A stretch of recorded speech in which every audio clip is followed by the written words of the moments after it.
I pretended to forgive my cheating wife, then destroyed her in the divorce. I, 26, had been married to my wife, 28, for 3 years. One day she told me that her childhood friend has came to town to meet, so she is going. So I tell her okay and have a safe trip. But then they meet more than 6 times in 2 months. So I ask her what does he do, and she tells me he is a traveler, and this is the first sign that just hit me up. So one day I told her that I would drop you off, but she insisted on going alone. Nevertheless I go with her and drop her off. By this time I have never met with the friend in real life, just seen his photo.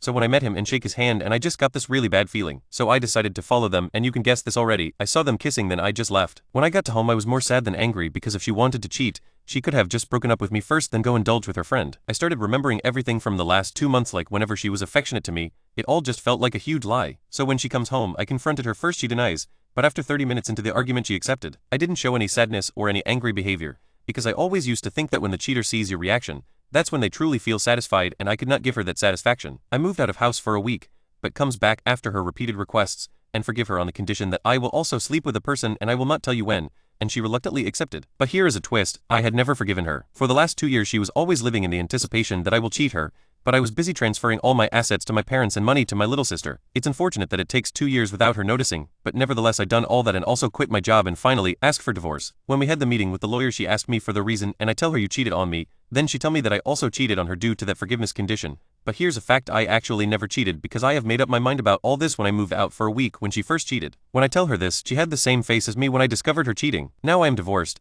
living in the apartment with my little sister. But I am very happy because the whole nightmare that I had been living for the last 2 years is over.